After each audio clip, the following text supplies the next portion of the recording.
What's up, guys? Leland here with Bottom Table Tyrants, and I wanted to go over the lessons I learned from Adepticon. So I went to Adepticon this March and ran 4 sessions of, 3 of Wrath and Glory and 1 of Soulbound. I'm going to do reviews on those systems now that I've gotten a pretty in-depth deep dive into them and run them for just strangers at a convention. And so I have some thoughts and feelings about them that I want to express, but I'll make those in separate videos. I'll probably wrap up all of the Wrath and Glory adventures together in a video, and also the Soulbound adventure in its own video, because wow, the Soulbound one went amazing. I don't like the system as much as Wrath and Glory, but the story that we ended up with was great, and I'll talk about that at the end of this video. But that one is a whole video by itself. I guess if any of the players see this that played in my games, please comment in the comment section below. Let me know what character you played, or at least describe them to me if you don't remember the name. I mostly know you guys by your character names, which is the one problem of calling you by your character names, because I don't remember everyone's name. I remember Jason, who played Dash, because he was at all 3 of the Wrath and Glory games, and he was super helpful. So I appreciate his help, but he's the only one that I remember his name, and I'm sorry, guys, that didn't. But if you were a player and saw this, please comment. I really like to know your thoughts, pros, cons. You can't hurt my feelings about this, guys. I do this all the time, and I usually hand out questionnaires. I just really didn't have time to do that this time. That kind of have just like an anonymous questionnaire that says, did you like the combat? Did you like the social stuff? Like, rate it for me, and do that anonymously so you don't feel bad, and I want your honest opinion. So I would really like your opinions on this stuff, and I'd really like to link up with you guys, especially the Soulbound group, because I really think, man, if we could do a private session and run a second adventure after everything that happened in that adventure, I have a lot of ideas. And to be honest, I'm actually talking with 2+ Tough, the lore guy, for Age of Sigmar and all the other Warhammer products and other items, and because such a crazy thing happened in that session that I don't know how to handle it. So I'm getting a professional lore person's advice on what would happen and how to handle this for a continuation event if you guys are game. So let me know. Get in contact with me. Thank you, guys. Let's keep going. Okay, Soulbound. Let's dive into this one, because this one's the hardest one. I had a player. He played the Aether Chemist. So if you're watching, I just want to work with you on this. You came in late because you showed up late, and you missed my intro. Unfortunately, this player kept kind of like interrupting, is the best way to put it, and I guess to put it bluntly. They kept jumping in and saying like, oh, hey, like I would be mid-sentence talking to another player, working on, we'd be in a combat, dealing with stuff, and he'd be like, oh, hey, can I do this? I want to do a challenge. He was very focused on the challenges. It was tough to deal with, but I feel I tried to be as kind as I could to him, and hopefully he feels that. But I guess I want him to work on not interrupting in the middle of other people's turns. And I go over this in my kind of spiel that I do before. I always say, don't jump in and interrupt me, please, or other players. Hold a finger up, and once I see your finger, I'll get to you the second there's a break. That's how I handle it. And it's going to be instant, because a lot of players want to do kind of an interrupt. They want to put their card on the top of the stack if you're a Magic player, and they want to jump in there and cast that instant and do a thing right then. And I understand that, but you can't interrupt the other players or the GM. So what I ask is that you hold a finger up, and then the second I see that finger, I kind of give you like a hold on just a second, and then the second I'm done with that interaction, I go, okay, Halgren, what do you want to do? Unfortunately, he showed up late, which is another problem, and he missed my whole how to be a good player spiel, and what I expect of them. And so he missed that, which is a problem because he showed up late, and then he interrupted continuously. So here's what I want you to do. I want you to sign up for my games next year. If you come to Adepticon, sign up for my games. I want to work with you. I want to get back in there, and we're going to make this a good session for you, and we're going to make you a better player this way. And because you did great. But I want you to work on not stepping on other players, because you start to diminish their play experience. So I guess hopefully this doesn't come off as negative, but I just want you guys to work with this. And I want you watching to learn from this situation and see how I dealt with it. Because I tried to kind of almost ignore it and just let it happen. And I should have stepped in and said, hey, man, I know you missed this part, but please stop interrupting. Please hold a finger up and I'll get to you as second I can. and I know he can do it, and I don't want to give him another second chance on that. So if you're out there and you're coming back to Adepticon, I want you to sign up for my games. We're going to do better next time. Second thing I did wrong in the Soulbound, that was a Soulbound mission that we're talking about. But the second thing I did bad is that we had a priest in there, and a priest is a healer. Most of his powers were healing type of powers, but because of his initiative and the kind of the way this goes, you can't jump around an initiative really in this game. I guess maybe you could use like the Soulbound fire points to do that, but he always went last, which meant that most of the time the combat was almost over. So he would either finish off an opponent that was almost dead with a Sigmar blast, or he would heal his group. I just felt bad because I felt like all of the cool action had already happened by the time I got to him, and so he didn't really get a chance. Now, he had a Gryph-hound that he could use so that he could do healing stuff, and the Gryph-hound could attack. He only really used that at the very end, and it was super cool because the Gryph-hound like tackled a giant bat and took it out and killed it and with a critical hit in one shot. So it was really dynamic and went well. I just really felt bad, and I apologize to that player. I should have given you more times to shine. I don't feel like I did that for you, and I apologize, and that's one of the things I need to learn from on that. I probably need to move him around and give him reasons why he would jump up in the initiative track to have more of an effect during the battle. Next point, I had an Ottawa Senators fan. That's the only way I know you. I'm sorry. His name was Tyrus, I think, as the player, or the character he was playing, which was a Stormcast Eternal, but he did a great job role-playing it. He and I had probably one of the most emotional interactions that I've ever had. He got frustrated during it, and in a good way, I guess, is the answer. I put them in a really tough situation where they were having to take another Stormcast Eternal away from the love of his life, or unlife, or Stormcast life. I don't know what you'd call that, but he had run away and defected from the Stormcast and went to Shyish, and they were having to retrieve him and bring him back. So the secret mission that player had was to get the soul of that defector, put it into a lantern, and if he thought it was too dangerous to keep the realm gate open between these two realms, he was to use that soul as a bomb and blow up the gate. And that was the only way to blow it up. They had some other bombs that they thought they could use to blow it up, but it wouldn't have worked because those were gravesand bombs.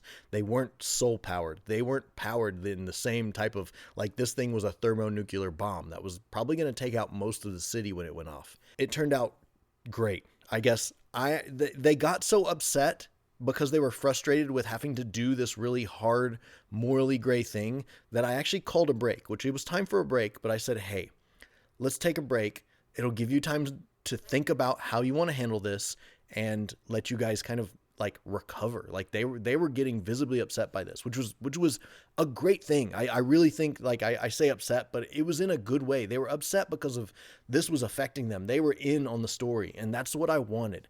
And it was really an amazing occurrence to have that happen, especially in a one-shot. To get that deep into the story in just a few hours was amazing, and I've never had that happen before. So I really appreciate those players who did a great job of getting that and diving into the story and putting themselves into this and putting their hearts into it.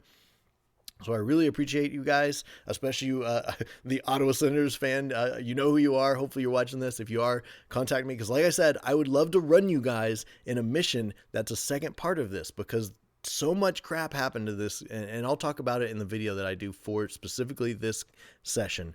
But man, it was crazy. So don't be afraid to let emotion happen, but also be ready to call a break so people can recover themselves, because they couldn't think of how to handle this situation because they were emotional. They were getting frustrated by it. So I called a timeout, let them come up with a plan, and then when they jump back into it, they went with their plan. Now, I think he kind of did a weird double cross at the very, very end, which was amazing and caught all of the other players by surprise and me by total surprise. So it worked. And that's what we have to figure out, how the heck to handle that for the next session. So It was amazing, and I really appreciate it, guys. Second is we're talking about Grimwrath, the Berserker they had. I can't think of the name of the Grimwrath Berserker, but it was the girl who played it, who had to leave in the session in the Wrath and Glory. She did an amazing job. She had 2 axes, and they were just hand axes. They weren't some special magical items, but she would describe how she would use them. She would, double slash. She would hit 2 opponents at once. She would roll and dash and charge and do all these things. So every time she did a thing, she was so descriptive and so great at just, telling me what she wanted to do. And it was so dynamic that I always gave her bonuses. Usually what I'd let her do is roll her dice, see to hit. Okay, you definitely hit. Now roll 1 more die. And I would pretty much give them a 1 in 6 chance. So if you rolled a 6, something spectacular would happen. And she kept getting to do that. So she was always accomplishing the things she wanted to do and actually putting out a lot of damage. Then when she would roll the 6, I would let amazing things happen. And just, so she was just parkouring all over the place, jumping off stuff. It was great. So it's what I want my player characters to do. It's what I want my players to think of. So, and I guess I want to use it as an example of how I help you and make your roles easier and give you all kinds of extra benefits when you're super descriptive and you're having a blast doing it. There was a part that I did mess up. It was the witch hunter that we had in our group. He was trying to handle, I think Kane, one of the undead guys they were dealing with, and he was trying to kind of do a thing. And I took control of the character and said, okay, I have an idea for how I want you to do this.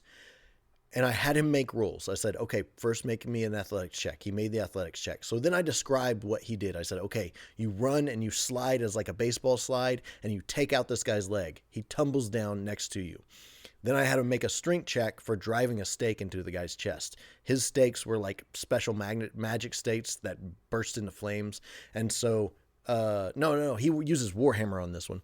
And so it was like it was a special undead killing Warhammer, of course. So he used the Warhammer to like slam down and finish the guy off. So I had him make a strength check to see if he was able to like crush the guy's torso pretty much that he had already driven a stake into. So he hit the back of that and just shoved it in further and kind of like finished the guy off. So I had him make a roll for that. And then I described how that happened. I didn't like doing that. I was having the players make descriptions of all of their things, all of the things they were doing. And at that point, I kind of took over the reins and started describing what he was doing. And I felt really bad about it because I didn't like doing that when he had been doing a fine job of doing it. I just had a cool idea in my head of like, oh, I can envision what's going to happen here. Let's see if he can make the rules to have that happen. And so I kind of took over his body for a little bit and described how that happened. And I didn't love doing that. And I think that was a mistake. Now, he seemed to be fine with it. And I'm sorry if he wasn't, to be honest. But it seemed like they all enjoyed it and were like, oh, that was awesome.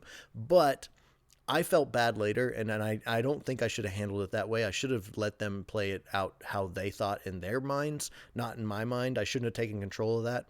So something to learn is be careful. Don't take over your PCs and just run them for them and just have them make rules for you.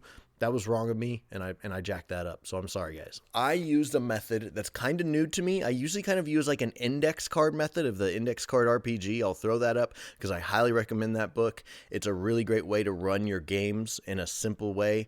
And you can use it for anything. I used it for Wrath and Glory. I use it for Soulbound. You don't have to run the Index Card RPG system. You can just use the good stuff from it and apply that to whatever game you're playing.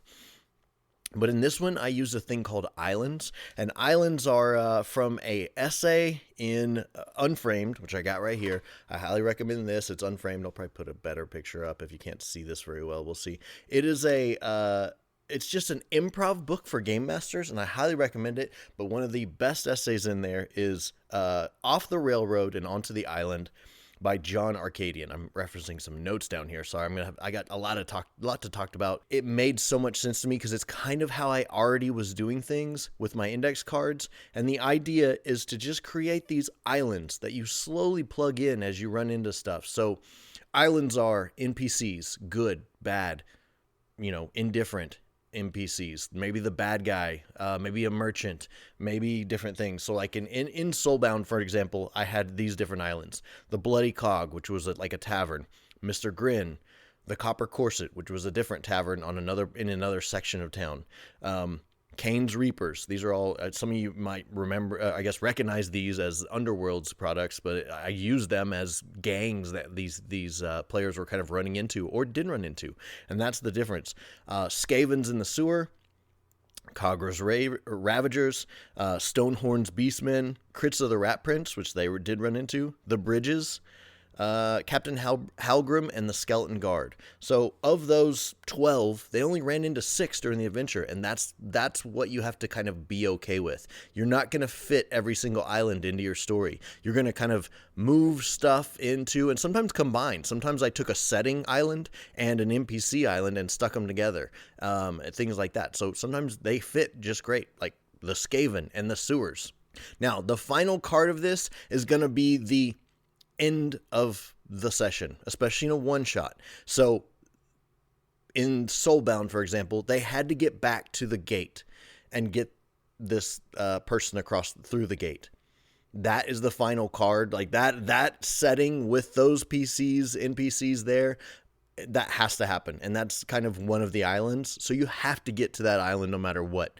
But the rest of it is all just free flow. I had no idea what direction they were going to go. They had multiple directions they could have gone through the city. So I had a lot of setups. They could have gone through the sewers. They could have crossed over these bridges, which they did use one of the bridges.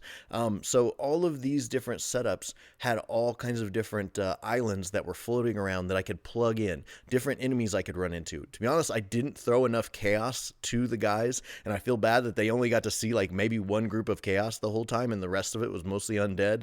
So I apologize for that. I wish I could have gotten more of my chaos models I'd painted up in front of them, but it's just not how the story went. And I guess you got to let that go. You can't be stuck that you're definitely going to put this miniature in front of those players just because you have a really cool miniature that you want to throw in front of them and show off. Don't worry about that. Do what the story lets you do. First thing is the first mission. This is Wrath and Glory. Let's address stage fright. I was terrified to do this because it was a major event. I've done small conventions for free for people. They're just sitting down playing Dungeons and Dragons in a super basic setting. I've never had players that are sitting down in front of my table, 5 different players, and they've paid money for me to do this. So I was under a lot of pressure. So I guess I want you guys to work on your stage fright. Being a game master is scary. I get it. And being a game master in a convention setting where you do not know who's going to sit down at the table in front of you is also very scary. And I had to deal with that. Now, fortunately for me, the way I deal with it is that when the game starts, I kind of like black out and just go. The scariness goes away once the session is running. So I know not everyone is the same, but that's what helps me. I just have to accept that I'm going to be really nervous and stressed until the game gets going, and then once the game gets going, I'm usually totally fine. Now I get frustrated whenever I get like stuck on a thing or don't remember a rule. There was a part in the Soulbound session where I couldn't remember how attacks worked, and I had to like look it up in the book, and that really stressed me out, but we got through it. I had to literally take a breath and calm myself down and find it in the book and read, because when I was so stressed that I couldn't read the paragraph because I was panicking. So it happens, guys. You just got to kind of push through it and keep going. If you have any questions on sessions like that, if you're dealing with stress or fear of doing this, please contact me. Let me try and help you through that. And I promise you, it's always worth it. I've never had a game where I'm like, man, I wish I wouldn't have run that game. That never happens. But it is very scary, and I get that. And I think that fear and that stress of doing it is one of the reasons why we have a shortage of GMs in the world right now, because it can be really scary, and gamers can be tough to deal with. They can be a really harsh crowd, and we need to work on that with our culture to make sure that we get better and more accepting and more forgiving for those that are trying to do something that's really hard and can be really scary. That's all I got to say about that. Let's keep moving. Taking notes about talents. Okay, so during the games, whenever they would take a break, I would kind of level up the characters when they would come sit back down at the table. And by leveling up, I would give them these talents, which both systems have. And it would give them kind of a new power that they could use. The problem was, for me, is I didn't write down what talents they were choosing. I just would give them 3 to 5 to pick one of those 3 to 5 that I would hand them out. They would pick it, and then I didn't know what it was. And that was a problem because then I wasn't able to throw enemies in front of them that would help them use that new power. So there was a lot of times, for example, the Battle Psyker, Dash, run by Jason, he kept picking one that allowed him to use his Force Staff, kind of like a Jedi Knight Sword, to knock away las bolts and anything shot at him. If he made a good roll, he could make like an interrupt and try and block those. And if he rolled a crit on it, it would like bounce the shot back at the shooter or a target of his choosing, which was super cool.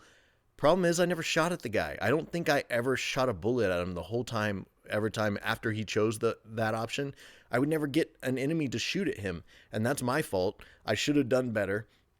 And we even talked about that one. I knew he had it in some instances and still was not connecting that I needed to have some bad guys shoot at him to allow him to use that. And I don't think he ever got a chance to use it. And I'm sorry, Jason, but that was on me. And another, I guess I should have been aware of what talents all my players were taking. So I should have taken time after the break, slowed down the pace and said, okay, what did everyone choose? Let's talk about it. Okay, taking notes, so I can kind of like know, okay, I need to throw an axe at this guy. Okay, I need to shoot a lasbolt at that guy. So that they can use those powers. Next, we had a session where one of the players, before the game even started, they explained to me, hey, I can only stay about half the time. Now, she wasn't even, I guess we had an extra seat, and she wasn't even really supposed to be there, but we had an extra seat, so she was like, I want to play, but I have to leave like halfway through. I was like, no problem. We're going to work this into the story, so don't be afraid to do that. If someone has to leave and go do human stuff after that, don't penalize them for that, and don't kick them out for it. Let them play. You need to be creative enough to be able to work that into the story. And in this one, she was a Sister of Battle with a giant Prometheum pack on with a flamethrower.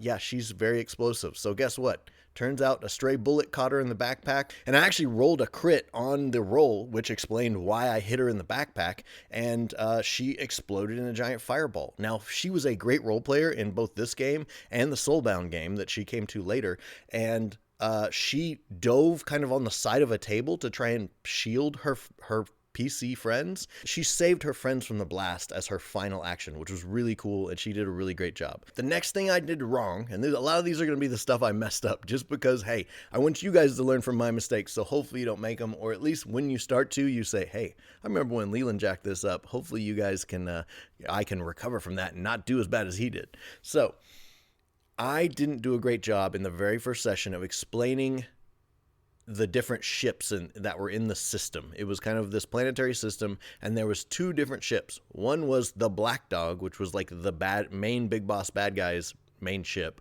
Then there was a prison ship. And the players kind of, the way they understood it was that the Black Dog was the prison ship. And that really confused them later on in the game because I should have given both ships a name. The prison ship should have had a name instead of just the prison ship, because obviously the Black Dog had a name. And I think that kind of became a point of confusion that we had to work through later on, because the prison ship had been attacked and exploded and crashed, and they were like, wait, what? The Black Dog exploded?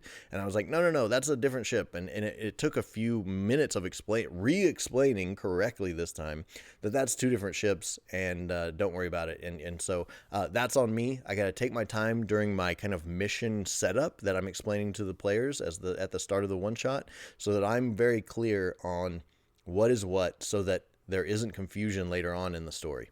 Next is using a GM screen. GM screens can be really great tools. I think that I'm not really great at using them, mainly because these two I just purchased and I never had looked at until literally I started playing. And that was a problem because they are packed with information on my side. So if I need to look something up, I couldn't find it. Again, like I told you before, I have like a mini panic attack when I'm starting to look something up. So trying to find, okay, how does this attack damage? What should the difficulty number be on 3 different panels that are all, 10 font, like 10 size script? Man, that's hard to find. So I really had a problem with that, and I should have known where everything was and kind of looked that over, studied it for 30 minutes to an hour before the games, so I knew where everything was. But of course, I was in a panic trying to set up all the minis, put out all the terrain, set up all the maps, okay, get everything ready. I didn't have time. I should have done that days before, looked at those, and kind of known where everything was, and maybe even marked up stuff, maybe highlighted items that were going to be useful, stuff like that I know I would be looking for. but I didn't, and I tried to go in without even looking at them once, and they were completely useless because I couldn't find anything on them in the heat of the moment. So that's a lesson to learn there. Hopefully, if you can make your own, less is more with stuff like that. A packed GM screen can be almost useless because you just need the stuff that you need to reference on there. You don't need all the extra. They'll throw a whole bunch of information on those things nowadays. And so maybe if you make your own, that would be best. And actually, my Shadowrun that I used to do, I actually covered up all the stuff they had, except for like the skills bar and some other stuff, because most of it was useless. And it was just so much information that I usually just taped pieces of paper over the top of it with like a 1-sentence note on something that was completely different on there, because I didn't need all that information, and it was easier just to have the specific things I needed usually for that adventure up there. Next, let's talk about shortening dungeons. We went into a Titan and we're crawling up the Titan. We came in from the leg as it was walking. My players had to jump on and get inside of it, and they had to work from the leg to the head. And as they went up, they were running into different enemies and stuff like that, because it's a moving dungeon. There was a moving Titan body that they were crawling up through. And I guess we started to run short on time, so I started cutting sections out. So instead of seeing like the hips and the stomach and the chest and the neck and the jaw and the head, I just cut it out so it was like hips, chest, head, and they were there. So don't be afraid to do that. I was going to have some of those sections completely empty anyways, so it really didn't matter. So because I was just going to have it be spooky and like have them think enemies were going to jump out, but they didn't, because they had done so on different floors. You got to cut stuff, and you got to know when to cut stuff. Finally, let's talk about my in-battle philosophy for this one. When they fought the big boss lady, who was the main enemy of this one, I usually try to make sure that every character gets at least 2 turns of doing something important. That's probably the best way to put it, because sometimes most characters are going to be trying to do damage to that character, but other players may be like a healer or something like that. So maybe they're just going to buff their squad, buff their other PCs, and help them out that way, or just heal them up. That counts too. So they're doing something that is important, that's helping. As long as they do 2 turns worth of helping out, that's what I'm looking for. And until that happens, that big boss can't die in my book. I also usually try to at least not kill, but put into a dangerous situation at least one PC with a pretty good wallop, usually early on, so that they have to recover them and get them back in the fight using healing, etc. That's another thing, just to put some stress on them first off. And that's usually only in the end fight that I try and like take out a player character with a pretty good hit. Give them a chance to do one final thing. If you're gonna if you accidentally kill them for some reason and you're gonna go with that, like, holy cow, I did 40 damage. They only have 24 life. They're about to go down. Give them a chance to do something heroic as like a last ditch thing. Is that a rule in your system? Probably not, but let them do it. I promise it will help. It will give some dynamic, storytelling to it. It'll let them feel good now that they're knocked out of the game at the very end. So, and make it, like that way they feel like, I made a difference, guys. Don't let my death be in vain. Okay, next thing I do is I call shoot for it or roll for it. And I don't explain that. I just ask the player characters, do you want to shoot for it or do you want to roll for it? And both of these games, they have guns, but you could do this with a crossbow. You could do it with like a knife throw, stuff like that. What I use is, I got them down here. I use the Nerf gun, and I use these targets that I set up. I actually have it on the stand that this camera is on right now, but I put little clips on these guys down here, and I set them up on the stand so they're easily knocked off. But this is about a 6-inch target. They have to be about 10 feet away. Usually that's across a gaming table, it turns out. And I'll usually get them, depending on what the weapon is, 1 to 3 shots, or every turn they can take a shot, stuff like that. Now, what I'm considering doing is having them put this into like I'm sure they make this on the internet, have them put this into like a holster and have to draw it and shoot it. Because if you aim with this, this one is actually pretty accurate, to be honest. I've heard of a lot of horror stories that these aren't very accurate, but at 10 feet, if you aim at something decently good, you're going to hit it. So that's something that I do to give them a different option. And almost every time I did this in the game, the players loved it and were surprised by it, and I feel really liked it. Please, if you were a player and you were in one of those games, please give me your comments on your feelings about it. I'd really appreciate knowing if you liked or disliked it, but it seemed like everyone liked it. And it's just a way to change it up, so it's not always dice rolls all the time. I like to do that. I also do physical puzzles with like little stuff like that, like I've described in some other videos. Hopefully you guys can go watch those next. In the second game, I did a thing that was kind of like secret corruption. I was actively trying to turn the player characters who were Imperial agents I was trying to corrupt them. I was trying to get them to join Chaos. Now, I guess in this, which I was terrified to do, by the way, because I was scared that some would stay Imperium and some would be like, oh, heck yeah, Chaos, I will go for that. The player in the first game who played the rogue trader Galen, I think he definitely would have been corrupted very easily and gone to the Chaos side.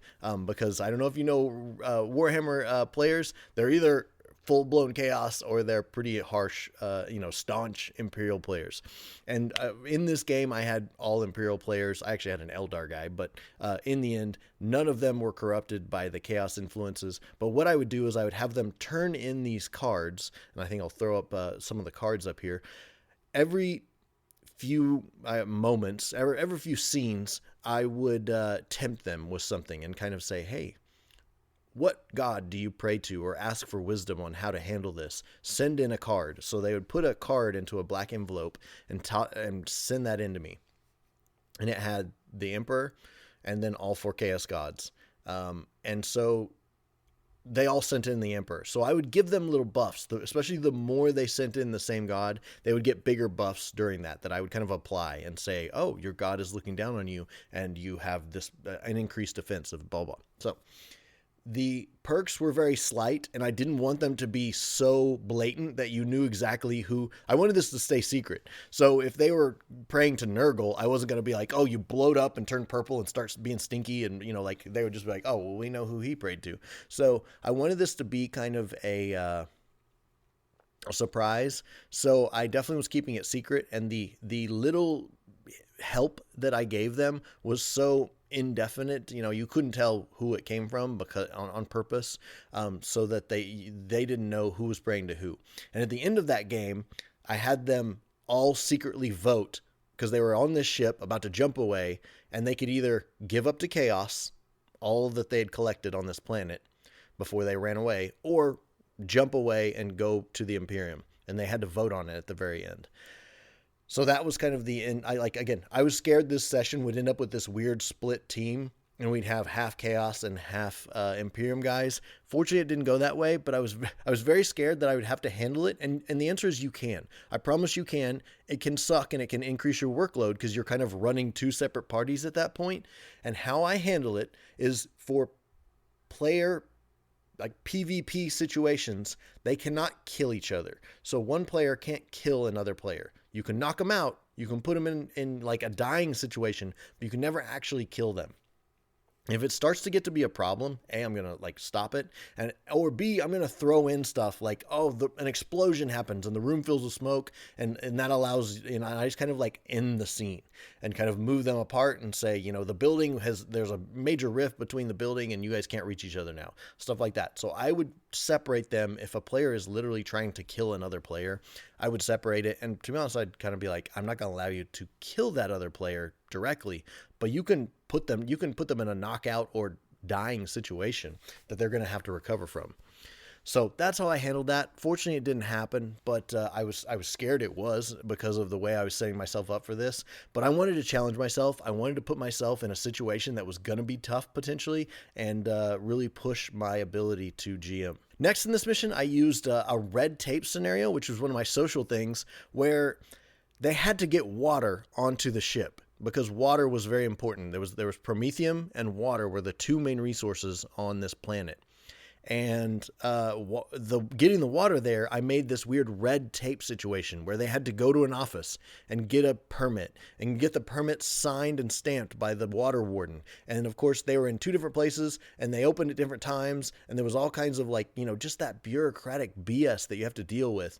And it made a great social situation. I think of the sloths from the Bunny and Fox movie, the Disney movie, or Roz from Monsters Inc. All of those kind of like administrative characters that can be really fun to role play, and you can really enjoy being those characters. The players enjoy interacting with those characters. Just being those frustrating, fun characters that you can have social situations for is a really fun, it's its own type of mission that isn't combat, but it's a good social situation where you're using influence, you're using intimidation, you're using things like that as you can to maybe scare the little, the peon water assistant who's a trembling little man who's, his hand trembles as he writes the stuff. Maybe you can intimidate him. Or maybe Roz, she's not going to do with some intimidation, but she might do with some flattery if you tell her how great her hair looks that day. Roz, my tender, oozing blossom, you're looking fabulous today. Is that a new haircut?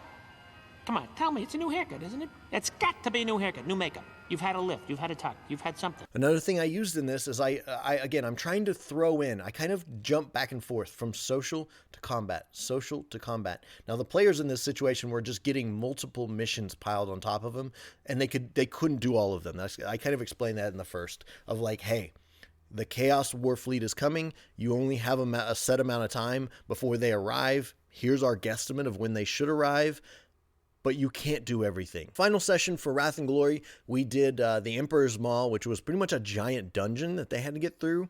I've run this game 3 different times, and every time it's had a different ending. So one time they escaped with the plans, kind of like think of it like the Death Star. They got the plans and got off the planet, and unfortunately died getting the plans to him. So think, Rogue One type of situation. Then the next time they got the plans, got them to the fleet early in the session, so they had plenty of time. So then they brought a fleet back and knew where the vent was that would blow the whole thing up, and they assaulted that, put a bomb on it, and blew it up. So there was like a whole star battle, very Star Wars style, destroy the Death Star battle that happened. Then the third time, they ran out of time, and there wasn't enough time to get away. So what they did is they did a warp jump from inside the Emperor's Maw, which is a giant head of the Emperor that's been broken off and turned into a battle station. So it was this giant space statue that the orcs have corrupted. And so they always have to do 3 things. They have to open the mouth of the battle station. They have to turn off the tractor beam, very Star Wars-esque, of course. Don't be afraid to use tropes. People love this stuff. That no one ever complained like, oh, it's too much like Star Wars. If anything, they're like, awesome, this is like Star Wars. And then finally they had to get a navigator onto the ship to use. Now, for some reason they use a navigator as a PC, then I'm going to let them skip that step. But that currently hasn't happened just because I have so many player characters for them to choose from. They just haven't chose that situation. So they technically could bypass that one, but it hasn't happened yet. This has always played out in a different way, and that's because of that island technique that I was telling you about. Sometimes they get the plans that show them where the weak point is. Sometimes they're just trying to get off the thing. So don't be afraid for your story. If you're running an adventure a second time, don't be afraid to let that be totally different the next time. That's great. That's a good thing. Finally, on that one, I had 2 really good role players. They played Sage and Kitten, the Ogren female, and they were probably the best role players that I had the whole time. They stayed in character. They used their voices. They had a blast. They did what their characters were made to do. So I really appreciate that. And if you guys are watching, I really appreciate you guys, and hopefully comment down below if you're seeing this. You guys did a great job. All right, guys, that's it for today. I hope you liked this. Please ask me any questions you have in the comments. Thank you, guys. Leland out.